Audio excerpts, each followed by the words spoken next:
슬쩍슬쩍 양시장 상승불이 들어와 있는데요. 그러면 키워드로 시장 분석 이어가겠습니다. 유한타증권의 박진희 부장입니다. 안녕하세요. 네, 안녕하세요. 네, 오늘 아침 어제 매를 먼저 맞은 건지 아니면 지금 안심해서는 안 되는 건지 현재 상황 어떻게 보세요? 네, 우리 시장이 일정 부분 좀 선반영을 했던 그런 흐름이었다고 보시면 좋겠습니다. 시장도 일단은 기술적인 반등이 좀 나오고 있는 상태인데요. 오늘 흐름 보신다라면은 항공주들이 오늘 좀 출중한 흐름 보실 수가 있겠습니다. 아시아나 항공과 대한항공의 기업 결합에 대해서 영국이 이제 승인하는 쪽으로 선회하면서 오늘 항공주들 다 급등하고 있는 모습 보실 수가 있겠습니다. 어제부터 생각보다 좀 리오프닝주들이 좀 잘 버텼죠. 중국의 봉쇄 영향에서도 오늘 리오프닝 관련주들, 화장품 섹터주들도 좀 선전하는 모습이 나타나고 있는 모습 보실 수가 있겠습니다. 게임이라든지 엔터, 콘텐츠, 플랫폼 섹터주들도 지금 선전하고 있습니다. 특히 SM, YZ 엔터, JYP 엔터 등 하고요. 어제도 콘텐츠는 좀 강했습니다만은 전반적인 영향 받고 있는 모습 보실 수가 있겠습니다. 또한 건설과 건설 기계 섹터주들도 다시 추세 흐름 이어가면서 인프라 투자 관련주들 강세 보여주고 있다라고 보실 수가 있겠습니다. 오늘 그동안 좀 조정받았었던 현대건설이라든지 GS건설도 반등하고 있고요. 현대 로템 출중한 흐름 계속 이어가고 있다라고 보실 수가 있겠습니다. 오늘 좀 하락세는 LG 이노텍입니다. 애플 실적에 대한 우려감, 감산에 대한 우려감이 좀 주가에 반영이 되고 있는 모습이라고 보시겠고요. 어제 좀 LG그룹주들이 상대적으로 선전했던 반면에 오늘은 조금 다소 약세 보여주고 있습니다만 큰 폭의 하락은 좀 아닌 것으로 보여지고 있고요. 오늘 전체적으로 2차 전지 섹터 내에 흐름은 계속 유지가 되고 있는 모습입니다. 오늘 롯데케미칼도 좀 반등이 나서고 있는 모습 보실 수가 있겠고요.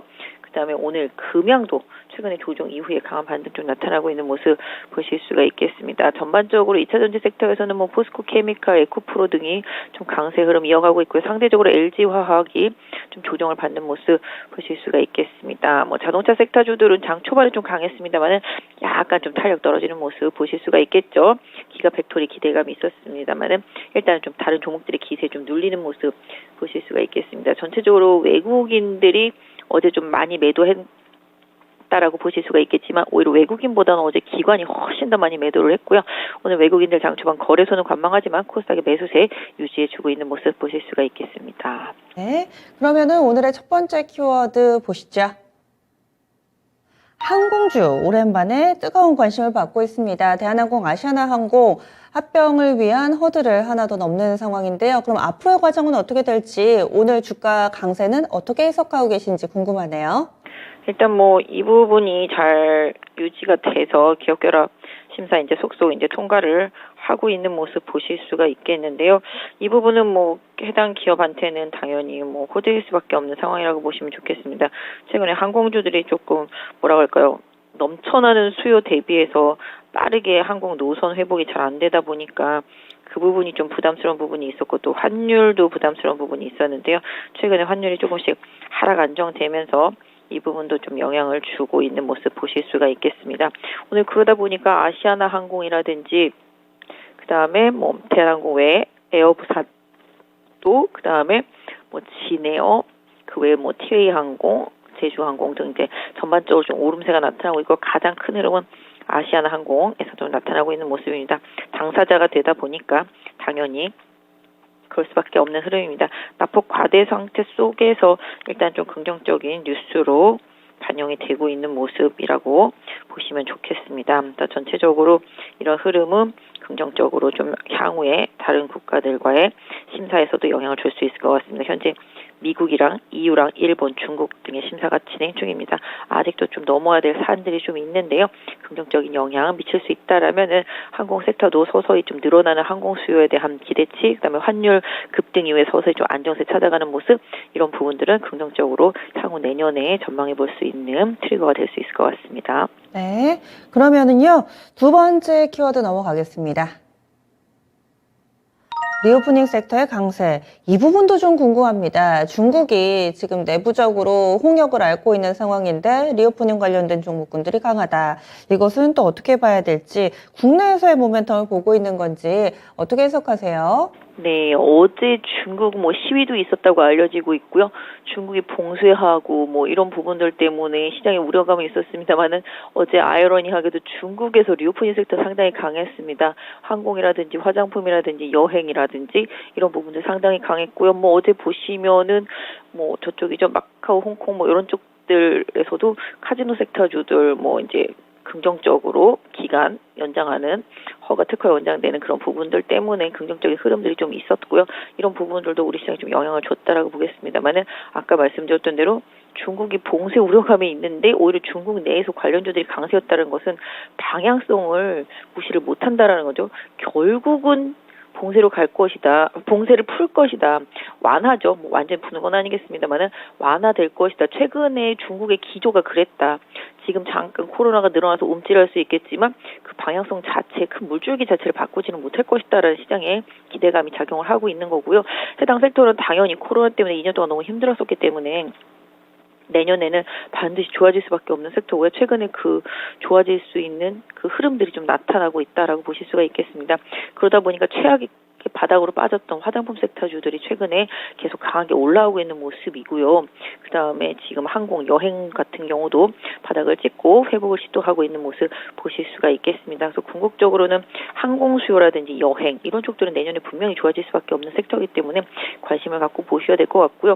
화장품 섹터주들도 정말 최악의 나락으로 빠졌던 만큼 단기간의 쇼크오버 이후에 지금 다시 또 추세를 만들어 나가고 있는데요. 주가 자체가 워낙 많이 빠져 있기 때문에 실적에 대한 기대치 자체도 없는 상태 속에서 서서히 실적이 조금씩 회복되는 부분에 대해서 긍정적인 시장의 뷰가 좀 나타나고 있는 상황입니다. 그래서 어제부터 보시면 아시겠지만 아모레퍼시픽 출중한 흐름 보여주고 있다라고 보실 수가 있겠고요.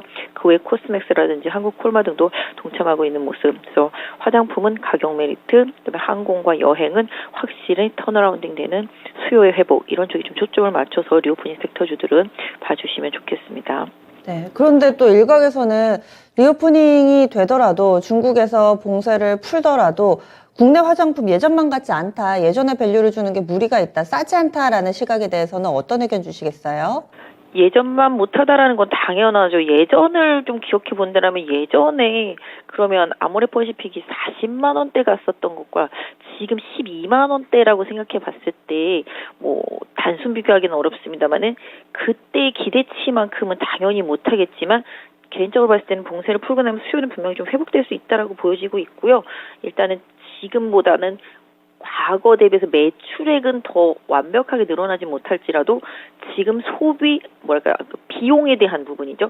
예전에 막 로드샵 엄청 많았었고 매장 많았었다라면은 이런 비용의 절감을 통해서 비용을 통제했기 때문에 이런 비용 통제로 인해서 일정 부분 매출이 더 크게 늘어나지 못하더라도 일정 부분 늘어나는 것에 대해서 시장에서는 긍정적인 평가를 분명히 해줄 수 있을 거라고 보고 있습니다. 그래서 결국은 실적이 좋아지는 부분도 지금보다는 있겠고 비용이 통제된 부분도 분명히 있기 때문에 긍정적으로 실적에 대한 영향을 현재 주가에서는 분명히 받을 수 있다라고 볼 수 있는 구간이라고 보겠습니다.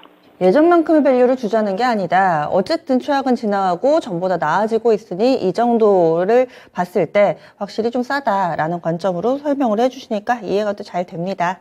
마지막 키워드 보겠습니다.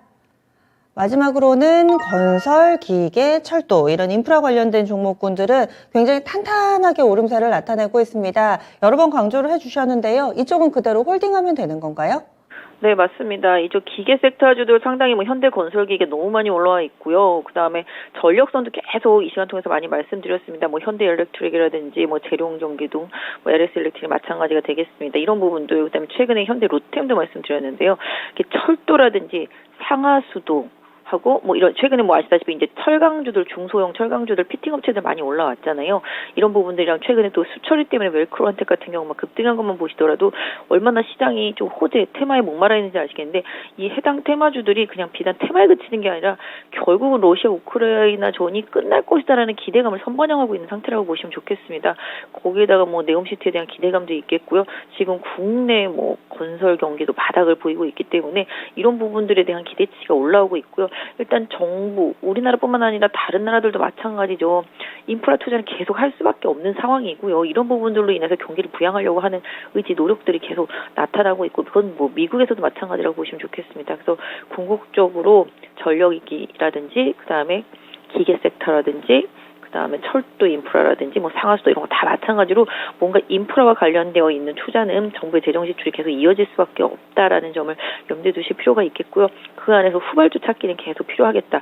선도주들이 먼저 올랐다라면 상대적으로 덜 올라온 종목들 찾기. 최근에 현대 로템도 그래서 좀 많이 강조를 해드리는데요.